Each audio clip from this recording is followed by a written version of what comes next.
Creating a midwifery superbill. So this is something that some midwifery practices do, some don't. Our general legal disclaimer: all of the information is for educational purposes. It's not to substitute for legal, clinical, professional advice. We try to keep our information as timely and accurate as possible, but every midwifery practice and local regulations are different. So we really want you to just do your due diligence with all this content and tips and guidance to customize to your own unique needs. The course objectives: students will be able to verbalize exactly what a superbill is. The students will be able to know how to give a superbill to one of their clients. They will be able to verbalize what's included on a superbill. They'll be able to verbalize the benefits of a superbill. The students will be able to verbalize how payments work with clients submitting superbills. And the students will be able to verbalize how midwives can support families better with providing a superbill. So I always like to start out the conversations. Why is this important? I wanted to add this to our billing and coding. I get quite a few questions across the country. Most midwives are self-pay. They're cash. They want nothing to do with insurance plans, but their families would love to get reimbursed from the insurance companies for the services that are being rendered.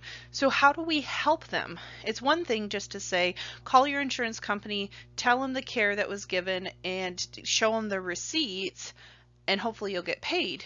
But they're going to have a far better chance to get paid when you provide your families a professional, condensed, official superbill that has all the codes, all the services, all the diagnosis. They have a much higher chance of getting their insurance company to pay them back. Not saying you have to do the work. They're the ones on the phone. They're the ones doing appeals. They're the ones taking care of that attempt to get paid. Midwives have a responsibility to provide access to different ways to charge for resources like a superbill that the families are requesting to their insurance company. The more that we can get insurances to cover midwifery care, even for your own specific practice, you're going to get a lot more referrals, because having to do self-pay really barriers a lot of families being able to choose our amazing services. Exactly is a superbill.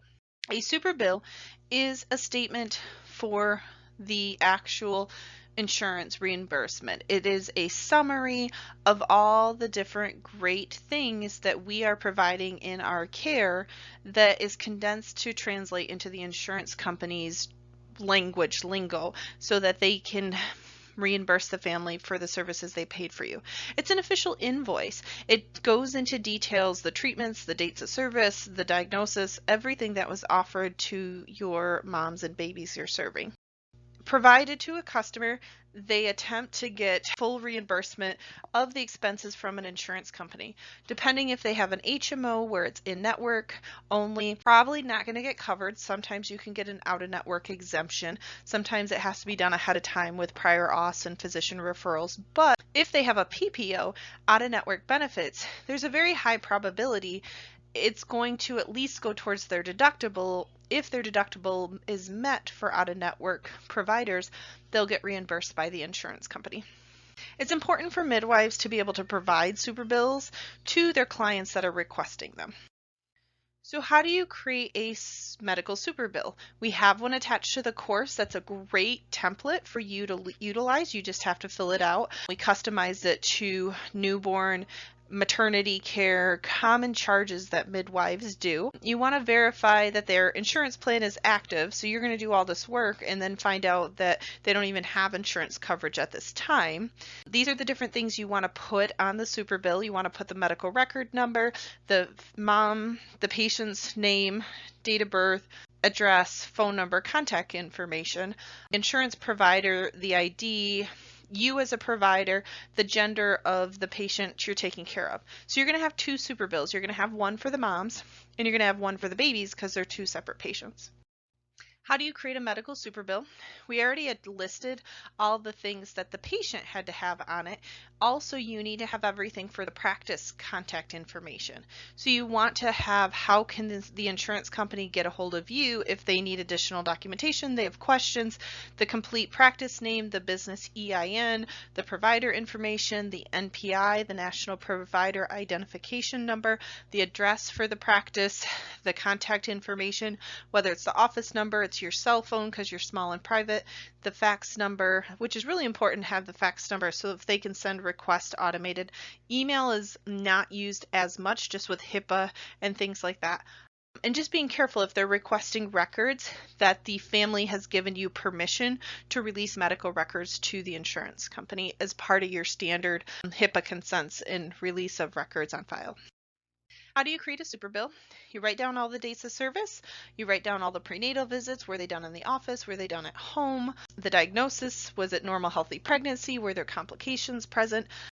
Labor management, day of delivery, any service, if they had ROGAM, if they decided to get the Tdap vaccination, any care you are directly providing. And if there's problem visits, if there's days that they ask to be seen that's not part of their normal routine visits because they've got an asthma attack, they've got a flu symptoms, they've got an ear infection, they've got things that are very specific outside of maternity care, you want to give credit for those as office problem visits, and that's above and beyond maternity. So making sure that every diagnosis, every date of service is being placed on the Superbill or given multiple Superbills for each of the separate occurrences. You want to make sure the diagnosis codes are accurate. So if they're normal healthy pregnancy, you put down the appropriate, if it's a first-time mom, prima gravida, what trimester was she in when that date of service was done. There's very specific codes you can utilize. And the whole point is the diagnosis code tells the insurance company, this is what I seen them for and this is why, and it's consistent with the documentation on file. CPT codes have to do with more the procedures. What were the direct services being rendered? Was it a routine prenatal visit? Was it a problem office visit? Was it one-on-one labor support? Was it a vaginal uncomplicated delivery? Was it normal postpartum care? Was it a home visit for breastfeeding support?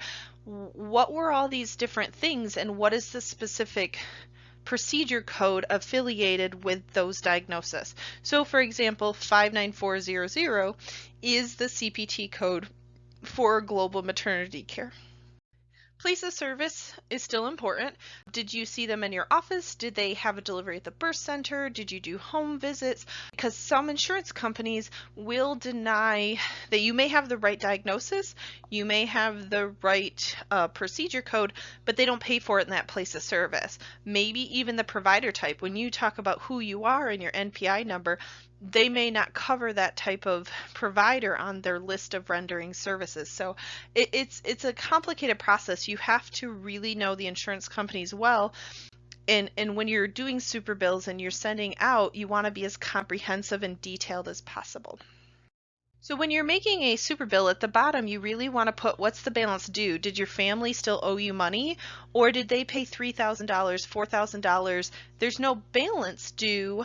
They paid for all their care, because you want the payment from the insurance company to go to the family. You don't want to deal with it. You don't want the funds to come your direction. So most midwives across the country have families pay between 32 to 36 weeks gestation, and then they'll give them a Superbill as 6 weeks postpartum, because now all the care has been completed for them to get reimbursed for. And it's really important that the clinician signs the bottom of the Superbills to show that you were the one directly filled it out and that it's accurate. Or you can have your staff, you can have your receptionist, you can have your biller, you can have your office manager complete the Superbill, but you still, as the provider, the one validating this is accurate, need to sign the Superbill. So benefits of creating a Superbill for you and for your clients, I can't stress enough, it's not that hard once you train yourself and you get in the habit. Just like giving them a copy of their records at 6 weeks postpartum, you just automatically do a Superbill. You have your staff, you train them. You don't have to do everything. I think midwives get so overwhelmed because they're like, this is one more extra task I have to do. This is something very easy to be delegated to your biller, your receptionist, your office manager. You just double check it's all accurate and sign it.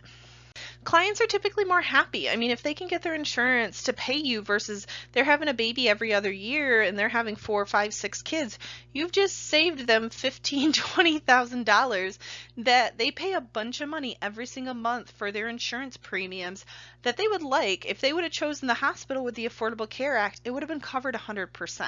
So it's really important for us as midwives when they're choosing out a hospital, they're choosing midwifery care, when we're self-pay and we're not advocating to help get insurance reimbursement for them, we don't have to directly be doing all the work for it, but we should at least be providing them a Superbill that they can advocate and have the best capable insurance claim processing tool to provide the insurance company to get paid. The more that we can get insurance companies to pay for midwifery care, the more likely they're going to see us more often. They'll come in for GYN, they'll come in for more services, and they're going to refer more of their friends. It's one thing when they say, oh my gosh, I had this amazing home birth, it cost me $4,000, versus I had this amazing home birth and my insurance covered it and I paid a fraction of the cost that you would have in the hospital. People are going to fill up your practice much faster when they know their insurance will process and pay for midwifery care.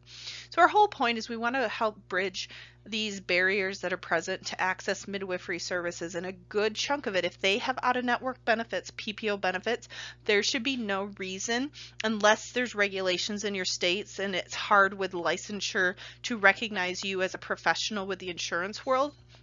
If they have PPO benefits and you give them a good strong Superbill, they should be able to get their insurance plan to count it towards their out-of-network deductible or send them a check in the mail for reimbursement. The ways it can help out the practice, it'll attract more clients. You do not directly have to deal with the insurance company. You just have to give them a one-page Superbill that helps them so they can advocate for reimbursement. It's going to increase your revenue to the practice. You're going to have more clients. You're going to save a lot of time. You don't have to personally deal with the insurance plan using a Superbill.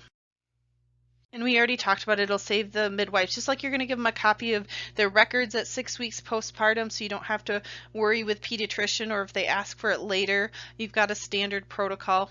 Provide them a Superbill if they paid you cash for services and you know they have an insurance plan that's a PPO and will reimburse them. You get paid immediately.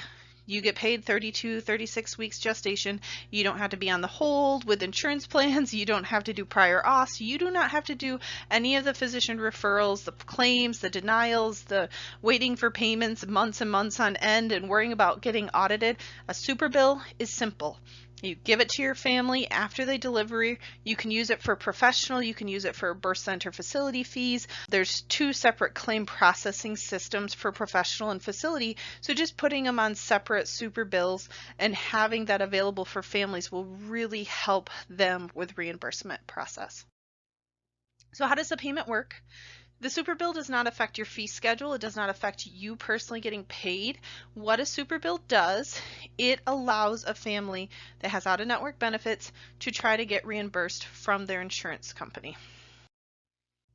It's not a mandatory thing. You're not required to do it. It's kind of one of those additional above and beyond things where maybe the other midwives in the area aren't offering it to their families.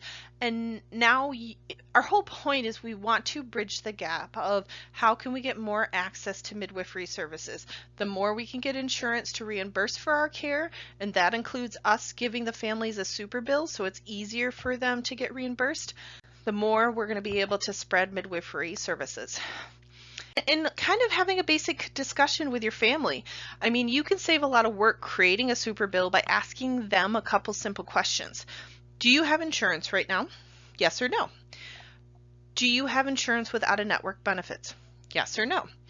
If they have out-of-network benefits, get a sense of their deductible, and the families should be able to know. If they have a $10,000 out-of-network deductible, it probably doesn't make sense unless they're seeing other people out-of-network that year to even submit it, because the average midwifery care is $4,000, and if they have a deductible of $10,000, they're going to submit the Superbill, do all this work, and it's just going to count, that $4,000 will count towards their deductible that hasn't even been met yet. The insurance company is not going to write your families a check until the out-of-network deductible has been met. So there's 3 simple questions to ask your families to save you and them a bunch of time, because they're going to be pissed. They're going to be mad. They're going to be frustrated if they do all this work, they think they're going to get paid, but then they don't even understand that they have a high out-of-network deductible that it just went towards. So it's really important to have good detailed discussions.